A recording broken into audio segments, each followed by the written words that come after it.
Hello friends, welcome to Gomathi's kitchen. இன்னைக்கு நம்ம பார்க்க போற ரெசிபி பாத்தீங்க அப்படினா நல்ல ஒரு சூப்பரான டேஸ்ட்ல முட்டை கிரேவி எப்படி செய்யலாம்ங்கறத பார்க்கலாம். இந்த முட்டை கிரேவியை நல்ல ஒரு சுட சுட சாதத்துல பிசைஞ்சு சாப்பிட்றதுக்கும் சரி, எல்லா வகையான டிஃபனுக்கும் சைட் டிஷ்ஷாக எடுத்துக்கலாம். செம்ம டேஸ்ட்டாக இருக்குங்க. இதே மாதிரி நம்ம சேனலில் நிறைய வகையான முட்டையில் வச்சு செய்யக்கூடிய ரெசிபியெல்லாம் போட்டிருக்கிறேன். அந்த ரெசிபியோட லிங்க் எல்லாமே தனித்தனியாக கீழே டிஸ்கிரிப்ஷனில் இருக்குது. விருப்பப்பட்டால் செக் பண்ணி பாருங்கள். இப்போ வாங்க இந்த முட்டை கிரேவி எப்படி செய்யலாங்கிறத பார்க்கலாம். கோமதிஸ் கிச்சனை சப்ஸ்கிரைப் பண்ணாதவங்க சப்ஸ்கிரைப் பட்டனை ப்ரெஸ் பண்ணிக்கோங்க. உடனுக்குடனே அப்டேட் வேணும் அப்படின்னா பக்கத்தில் இருக்க பெல் பட்டனில் ஆல்ங்கிற ஆப்ஷனை மறக்காமல் ப்ரெஸ் பண்ணி வச்சுக்கோங்க. இப்போ இன்றைக்கி செய்ய போகிற முட்டை மசாலாவுக்கு நான் ஒரு 6 முட்டை அவிச்சு எடுத்து வச்சுருக்கிறேன். நம்ம செய்ய போகிற அளவுக்குன்னு பார்த்தீங்கன்னா ஒரு 5லேருந்து 8 முட்டை தாராளமாக சேர்த்துக்கலாம். இது வெந்ததுக்கு அப்புறமா இதை எடுத்து நல்லா ஒரு சில்லுன்னு தண்ணி ஊற்றி 5 நிமிஷம் கழித்து உரித்து அதை பாதியாக நறுக்கி வச்சுக்கோங்க.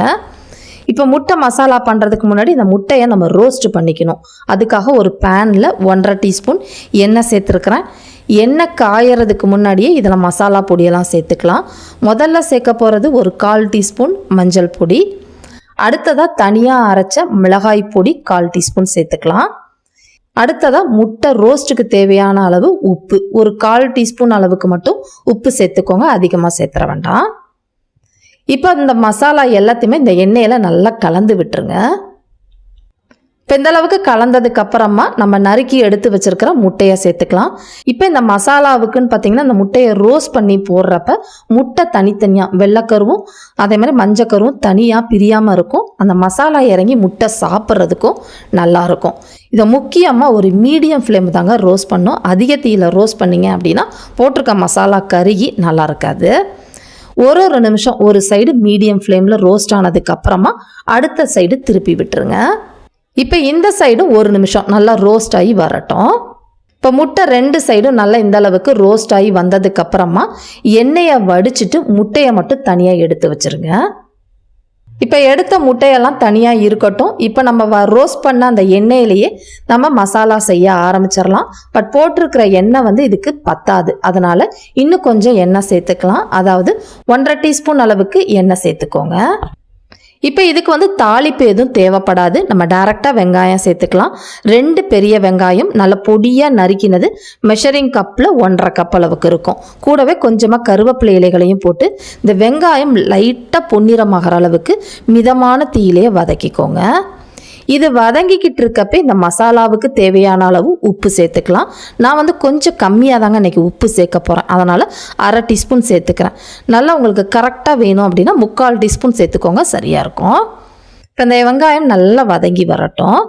இப்போ பார்த்தீங்கன்னா வெங்காயம் நல்லா வெந்து லைட்டாக பொன்னிறமாக ஆரம்பிக்குது.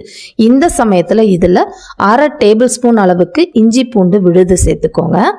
இப்போ இதோட பச்சை வாசனை போகிற அளவுக்கு நல்லா வதக்கி விட்டுக்கலாம்.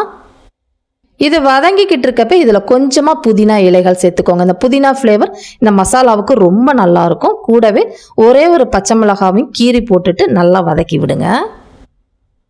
இப்போ எல்லாம் நல்லா வதங்கி வந்ததுக்கப்புறமா இதில் 1/4 டீஸ்பூன் அளவுக்கு மஞ்சள் பொடி, ஒரு 3/4 டீஸ்பூன் அளவுக்கு தனி மிளகாய்த்தூள் சேர்த்துருக்குறேன். நீங்கள் காரத்துக்கு தகுந்த மாதிரி மிளகாய்த்தூள் அளவை கூட குறைச்சி சேர்த்துக்கோங்க.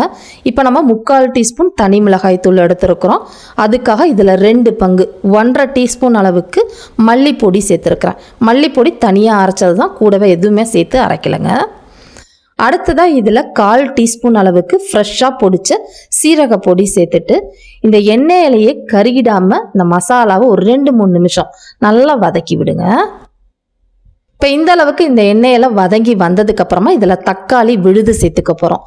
2 மீடியம் சைஸ் தக்காளியை அந்த கெட்டி பகுதியை எடுத்துட்டு மிக்சியில் தண்ணி ஊற்றாமல் அரைச்சதோட அளவு 1 கப் அளவுக்கு உங்களுக்கு சேர்த்துருக்குறேன். இந்த தக்காளியோடு சேர்ந்து நல்ல தொக்கு மாதிரி வதங்கி வரட்டும். இப்போ பார்த்தீங்கனாலே உங்களுக்கு தெரியும், இந்த எண்ணெயிலே வதக்கி தொக்கு மாதிரி வந்துருச்சு பார்த்தீங்களா.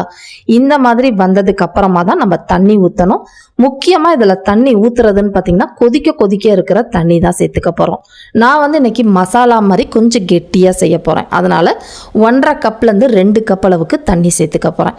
உங்களுக்கு நல்ல கிரேவி டைப்பில் வேணும் அப்படின்னா 3லேருந்து 3.5 கப் அளவுக்கு தண்ணி நீங்கள் தாராளமாகவே சேர்த்துக்கலாம். பச்சை தண்ணி ஊற்றினீங்கன்னா டேஸ்ட் உங்களுக்கு சரியாக வராது, அதனால தான் உங்களுக்கு சூடாக இருக்கிற தண்ணி ஊற்ற சொன்னேன்.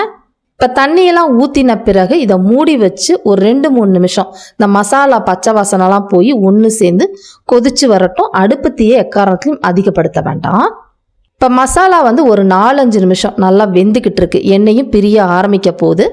இந்த சமயத்தில் இதில் ஒரு 1/4 கப் அளவுக்கு நல்ல கெட்டியான தேங்காய் பால், 1/2 கப்பு துருவின தேங்காய் எடுத்து கொஞ்சமாக தண்ணி விட்டு தேங்காய் பால் எடுத்திங்கன்னா 1/4 கப்பு அளவுக்கு உங்களுக்கு வரும்.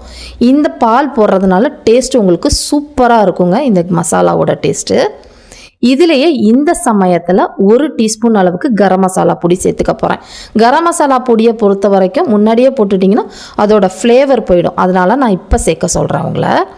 இது எல்லாமே நல்லா சேர்ந்து கலந்ததுக்கப்புறமா திரும்ப இதை கொஞ்ச நேரம் கொதிக்க வைக்க போகிறோம். ரொம்ப நேரம் கொதிக்க வைக்க வேண்டாங்க. ஒரு மீடியம் ஃப்ளேமில் மூடி வச்சு அடுத்த ஒரு 3-4 நிமிஷம் கொதிக்க விடுங்க. நல்லா வெந்து வரும்.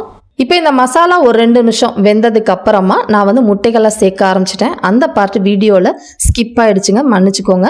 நீங்கள் அந்த முட்டையை இந்த மாதிரி ரோஸ்ட் பண்ணதை தலையெல்லாம் முதல்ல சேர்த்துக்கோங்க. அடுப்பு தீயை சிம்மில் வச்சுக்கோங்க. ஏன்னா நம்ம தண்ணி கம்மியாக தான் ஊற்றிருக்கிறோம். அதிக தீயில் வச்சிட்டிங்க அப்படின்னா ரொம்ப கெட்டியாயிடும் மசாலா.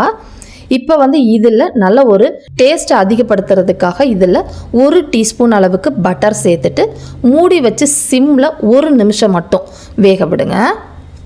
இந்த 1 நிமிஷம் நல்லா வெந்ததுக்கு அப்புறமா இப்போ பார்த்தீங்கன்னா அந்த பட்டர் எல்லாம் உருகி வந்துருச்சு. முட்டையெல்லாம் திரும்ப அடுத்த சைடு திருப்பி விடுங்க. ஏற்கனவே வெந்த முட்டை தான், அதனால் ரொம்ப நேரம் வேக வச்சிட்டிங்க அப்படின்னா அது கொஞ்சம் ஹார்டான மாதிரி டேஸ்ட் நல்லா இருக்காது. இதுலேயே பொடியாக நறுக்கினா கொத்தமல்லி, லைட்டாக புதினா இலைகளை சேர்த்துட்டு அடுத்த 1 நிமிஷம் மூடி வச்சு வேக வச்சிங்க அப்படின்னா நம்மளோட சூப்பரான முட்டை மசாலா ரெடி ஆகிடுச்சு. தண்ணி கொஞ்சம் ஜாஸ்தியாக ஊற்றினீங்கன்னா முட்டை கிரேவின்னு சொல்லலாம். செம்ம டேஸ்ட்டாக இருக்கும். ட்ரை பண்ணி பாருங்கள். இதே மாதிரி அளவுகளோட இந்த முட்டை மசாலாவை நீங்களும் செஞ்சு பாருங்கள். செஞ்சு பார்த்துட்டு எப்படி இருக்குது அப்படிங்கிறத கமெண்ட் பண்ணுங்கள். வீடியோ பிடிச்சிருந்தாலும் கமெண்ட் பண்ணுங்கள், லைக் பண்ணுங்கள், ஷேர் பண்ணுங்கள். மறக்காமல் கோமதிஸ் கிச்சன் சேனலையும் சப்ஸ்கிரைப் பண்ணி வச்சுக்கோங்க. தேங்க்ஸ் ஃபார் வாட்சிங்.